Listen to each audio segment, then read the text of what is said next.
বোয়ালখালীত আহলা Karaldenga union BNP ও অঙ্গ সংগঠনের উদ্যোগে মহান বিজয় দিবস উপলক্ষে আলোচনা সভা অনুষ্ঠিত হয়ে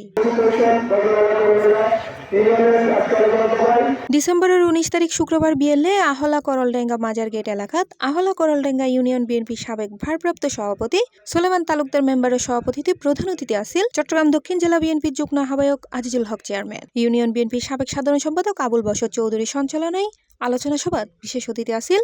আলহাজ মুস্তাক আহমদ খান, ইসাক চৌধুরী, চেয়ারম্যান হামিদুল হক মান্নান, মোহাম্মদ আজগর। ছাত্র আন্দোলন শুরু হয়েছে মাঝপথে আওয়ামী লীগ সরকার, ফ্যাসিস্ট সরকার এই ছাত্র আন্দোলনের নেতৃবৃন্দদেরকে গ্রেফতারের মধ্যে দিয়ে, নির্যাতনের মধ্যে দিয়ে এই সংগ্রামকে, এই আন্দোলনকে দমানোর চেষ্টা করেছে। সেখান থেকে তারেক দিয়ে হাল ধরে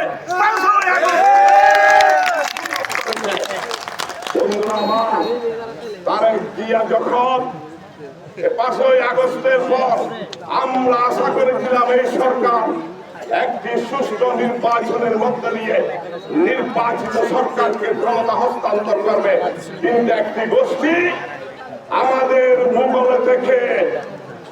রাজনীতি করেছে, সংগঠন করেছে, সেই ষড়যন্ত্র করে নির্বাচন যাতে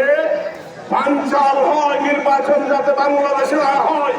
এবং নির্বাচন যাতে বিলম্বিত হয়, সেই কাজগুলো 1 বছর করে যাচ্ছে। 1971 সালের পরাজিত শক্তি জামাত শিবির আজকে আবার এই ডিসেম্বর মাসে 5 আগস্টের পর থেকে তারা মাঠে নেমেছে বিএনপির বিরুদ্ধে।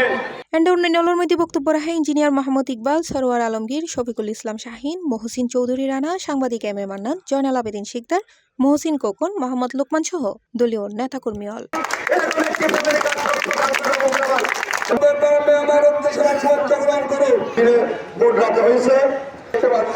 আবার সেই স্বাধীন বাংলাদেশের বিরুদ্ধে